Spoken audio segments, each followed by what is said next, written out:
having just laid out on the table what you guys had been praying for, and then you guys saying, well, that's what we've been praying for. And I was like, well, I've been praying for some ministry to like help me launch this thing. And so, I mean, it just an incredible moment. And I think we all felt like a little awestruck. Yes. And that's the word I would use. It's all of a sudden it became very apparent, I think, on both sides of the screen. This is exactly what we've been looking for. Right. And the immediate was excitement and also, wait a second, this is almost too good to be true. I want to welcome our listeners to, I don't know if this is a Prepared to Answer podcast, but more of a continuation of a story that we started. Is that fair? That's a good way to put it, sure. Yeah. So for our listeners, for Prepared to Answer listeners, at least, we did an update at the start of August about an exciting announcement of having Matt Bellefeuille join us in his ministry, True Snack. And so today we just wanted to talk more about that story and really emphasize how God has worked in this and how awesome he has been and how humbling actually this whole experience has been for us at Prepared to Answer and for Matt and Truth Snack. So Scott, I have Scott with me. Hello. And Matt. hey, And so what we wanted to do was introduce both Prepared to Answer, for those that maybe don't know much about Prepared to Answer, and also Matt and Truth Snack as well. So Scott, maybe we can start with you and kind of lead us to maybe where we started about 8 years ago, but more where we came together with Matt in May of this year. Okay, I'll try and give the shortened version of the 8-year journey. But yeah, Prepared to Answer is a ministry that really was born out of my time spent pastoring in a church. I was a pastor for about 11 years. And in the course of that time, I just began to see the shifting landscape, I think, of really our culture, especially for the emerging generation in the church, of kids who were, or young Christians who were finding it harder and harder to hang on to their Christian faith. And the rate at which the church was seeing a young generation really moving away from Christianity. And a lot of that had to do, there were many reasons, but one of the chief contributors that, as the research was being done, was the degree to which our very post-Christian North American culture was and is shaping the way that even Christians think about the world, more than Scripture. Mm-hmm. And so, questions that Christians have that were being asked that, maybe a generation or two ago, believers weren't asking. And so at that time, the Lord just led in my own life to begin studying in the field of Christian apologetics, which is, that discipline of really helping believers to be equipped to answer some of those difficult faith questions. And out of that was born Prepared to Answer, which just seeks to be a ministry that serves the church in helping to equip in the areas of Christian apologetics and Christian worldview training. And the way we put it really quickly, Shawn, is we're a ministry that seeks to help equip a new generation to think like Jesus. Mm-hmm. Yeah. So simply helping believers to think biblically about the great questions of life, of why we're here and who is God and why and what is the world and what is our place in it. Mm-hmm. Those ultimate questions that Scripture does answer. Mm-hmm. So anyway, that's the really quick version of the story, as far as the founding of Prepared to Answer and our mission and what we seek to do. The way we do that, locally we serve a local body of churches. We're kind of situated in the Ontario region, Southern Ontario. We do ministry directly to the church community in this area. We have worked with some campus groups as well at university campuses in the area. And then more recently, we've just focused more of our effort online, recognizing that we can reach even more people with just, the ubiquitous flow of the internet, that we can reach so many lives. Just taking advantage of things like audio and video and podcasting and all the rest. Mm-hmm. So we've just moved more in that direction of late. Right. So that's kind of a quick summary of who we are and what we do. Sure. But more so recently, kind of within the last year, we've really felt God moving us in a direction of, would mobilizing be the right word? Yeah. Well, yeah, you're kind of touching on a bit of the vision what we've always had at Prepared to Answer is that, I mean, it began as a ministry where kind of I was the only employee. So it started as me doing the kind of work that we believe is important. But the vision always was that, in time that we were seeking God to add to our team, that it wouldn't just be one voice, because there's so much work to be done. Right. Yes. There are so many things to be addressed, and there are so many perspectives that we need to focus on, more than just one person can speak to. Right. And so all along the vision has been, we prayed and worked towards one day God adding to our team, and he's done that in the last few years. Shawn, you came on board in the last couple of years in your role, which is just director of development and helping us to find more opportunities to do ministry. Bea and Julia have been added to the team to help in the support area around our website and administration and those things. But we were also prayerfully seeking someone else who could bring another set of skills and talents and gifts to the table in the areas of writing and research and creating the content that really helps to equip people. And all along, I think we had this idea of what that would look like. Yeah. And for years, we carried this notion of, God will just kind of add to the team, and it'll look like this, and we'll kind of build Prepared to Answer, and the institution will grow. And I think that was the idea we had, and it looked like so many other organizations that have done the same in the past. Right. But in the last little while, I guess God has allowed us to do a little changing in the way we were thinking. And one of the realities is that, again, because of technology and how it's become so accessible for so many, the reality is that there are many people, many believers who are gifted and have a passion in areas of speaking to gospel or Bible ministry, and they're doing it. They're doing it, in their own spheres of influence. They're doing it where they live. It's so easy to do things like you can start a podcast, you can start a YouTube channel, you can develop a following, and you don't have to be famous. You don't have to be a famous, internationally known speaker. Right. If you have something worthwhile to say, you can develop a following because people like what you have to say and they want to listen. Right. And so recognizing that, we just started to think as a ministry that, it could be that what God's calling us to do is to take what he's given us, which is he's allowed us to begin Prepared to Answer. Now we're in our 9th year. He's allowed us to grow. He's given us a great team, right, of staff to support the ministry, and just create something that's sustainable. And we've seen God's provision in that. We thank him for that, and he's blessed us. And so we started to think, maybe what God's calling us to do as a ministry is not simply to add to our own numbers, so to speak, and grow this brand called Prepared to Answer, but maybe what he's asking us to do is simply to be an instrument or a help in mobilizing others, to serve the kingdom where they happen to be. Yeah. And so in the last, I guess it was May of this year, a friend of ours, Wesley Huff, who we've had on our podcast before, he just tweeted something on social media. Said, "Hey, check out this video that my friend Matt did." And I was like, "Who's Matt?" So I clicked on the video, and that was Matt Bellefeuille, and found his ministry, Truth Snack. And I just was interested. I've never heard of this before. And so I did some looking and digging, and lo and behold, he's Canadian. And lo and behold, he's in Ottawa. And I'm like, why have we never heard of Matt before? This is really interesting. Yeah. And you and I, Shawn, had a conversation, and we thought, hey, let's reach out to him, and let's just see what God does. Yeah. And that's really where it started. Yeah. So we were praying about this. We had seen this, and so we had sent a message to Matt. But as we're praying, and God's leading us in this vision, Matt, maybe you can kind of talk about what was happening in your life, kind of leading up to that May conversation, and maybe a little bit about what Truth Snack is and was.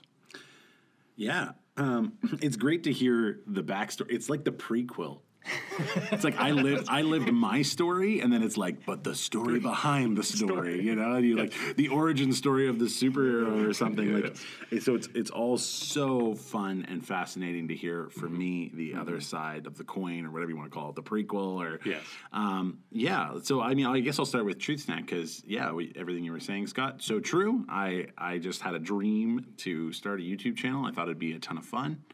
I love the creative output. I love, video and I love film and movies and that kind of stuff. And so in 2017, I started a YouTube channel, not knowing at all what I was doing. And of course, what they say is true. Your first videos are your worst videos. So, I'm embarrassed of some of them, but over time, it just really improved and grew and was more and more convinced that I was able to make videos that would help people who are wrestling with doubt in their faith, because that's part of my story. I was a doubter. I've come back and recovered from doubt, and it was a long journey, and could talk about that forever. But I was just eager to help other people do that. And also, what they say about apologists is true. Is apologists are just people who are trying to convince themselves. And so I love apologetics because of how important it's been in my life. And I just kind of spent years and years doing apologetics online and developing my skill and understanding as an apologist, as a pastor, and also like a videographer. And so that's kind of just like the backstory of what I was doing, and just like building up Truth Snack and loving it. And, it filled my evenings and weekends with fun ministry on top of pastoring. And then, the impetus for everything that just kind of happened was that my wife, Mel, applied for a PhD program. She got into St. Andrews University. And that's in Scotland, in Scotland. So big change, we're kind of like, okay, we prayed about it. We decided this is what God was calling us to. We're going to Scotland. I start quitting all my jobs. And of course, everyone's like, well, Matt, what are you going to do in Scotland? And, you're like, we're just following God. Like, oh, it's a good question. And, what am I going to do in Scotland? And the truth is, I was like, I'd love to do Truth Snack. I was pursuing different ways that I could do Truth Snack full time. None of them were panning out. None of them were really looking great.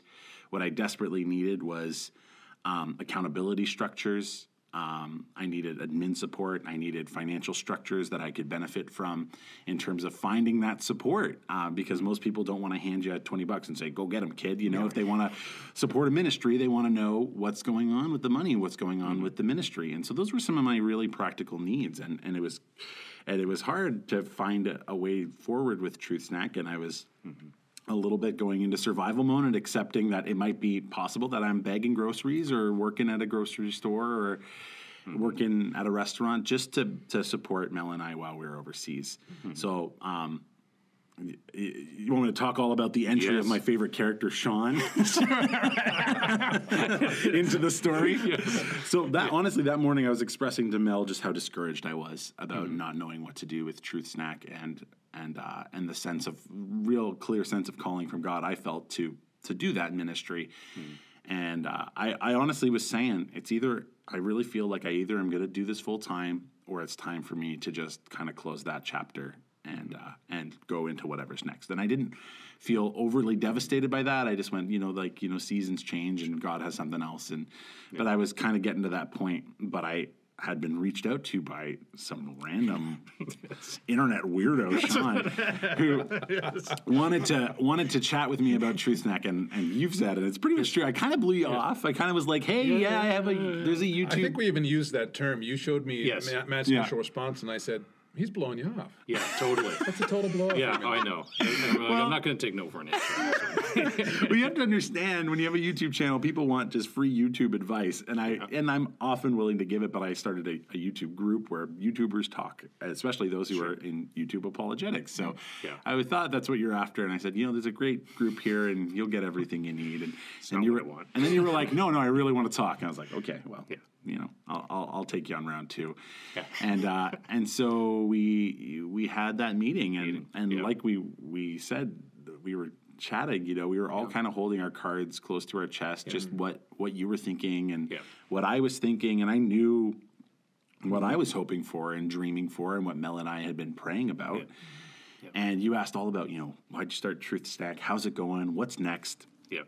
And I think I talked for about half an hour telling you. I just kind of was like, okay, I'll just gonna just tell these guys what I'm thinking. Yeah.